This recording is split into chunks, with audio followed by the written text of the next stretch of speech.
Assalamualaikum warahmatullahi wabarakatuh. Di sini saya perwakilan dari kelompok 5 akan mempresentasikan tentang public speaking yang baik dan benar. Materi pertama akan disampaikan oleh saya sendiri. Materi yang kedua akan disampaikan oleh Indah Ningsih, dan materi yang ketiga akan disampaikan oleh Izah Listiwandira. Kaidah bahasa Indonesia. Kaidah bahasa Indonesia dibagi menjadi 4. Yang pertama yaitu kaidah ejaan. Kaidah ejaan adalah keseluruhan peraturan tentang bagaimana menggunakan lambang-lambang bahasa dan bagaimana hubungan antara lambang-lambang tersebut. Yang kedua, kaidah morfologi atau pembentukan kata. Kata berimbuhan adalah kata yang telah mengalami proses pengimbuhan. Satuan bahasa yang digunakan dalam bentuk dasar untuk menghasilkan suatu kata. Imbuhan dalam bahasa Indonesia jumlahnya bermacam-macam. Secara garis besar, imbuhan tersebut dibagi ke dalam 4 jenis, yakni prefiks, infiks, sufiks, dan konfiks. Yang ketiga, kaidah sintaksis. Sintaksis adalah ilmu yang mengatur hubungan kata dan kata, atau satuan-satuan yang lebih besar, atau antara satuan-satuan yang lebih besar itu dalam bahasa. Dari pengertian sintaksis di atas dapat disimpulkan bahwa sintaksis adalah cabang ilmu tata bahasa yang mengkaji hubungan kata atau frasa di dalam kalimat. Dan yang keempat adalah kaidah semantik. Semantik adalah bagian tata bahasa yang meneliti makna dalam bahasa tertentu, mencari asal mula dan perkembangan suatu kata.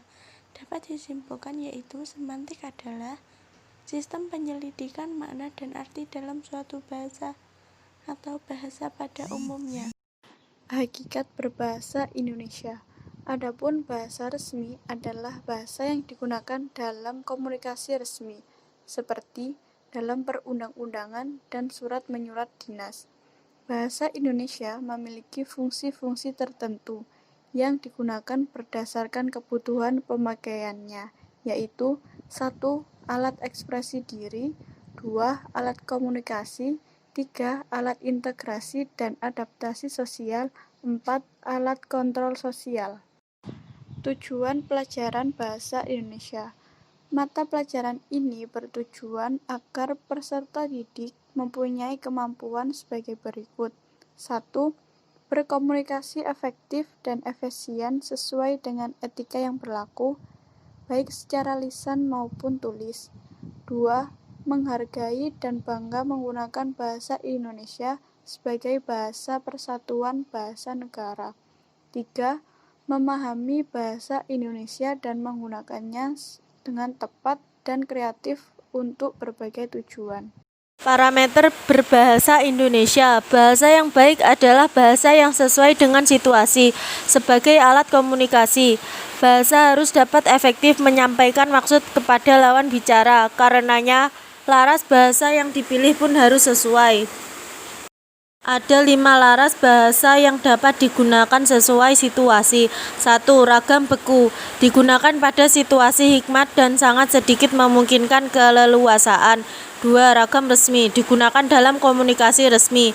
3. Ragam konsultatif. Digunakan dalam pembicaraan yang terpusat pada transaksi atau pertukaran informasi. 4. Ragam santai. Digunakan dalam suasana tidak resmi dan dapat digunakan oleh orang yang belum tentu saling kenal dengan akrab. 5. Ragam akrab. Digunakan di antara orang yang memiliki hubungan yang sangat akrab dan intim. Bahasa yang benar. Bahasa yang benar adalah bahasa yang sesuai dengan kaidah bahasa baku, baik kaidah untuk bahasa baku tertulis maupun bahasa baku lisan.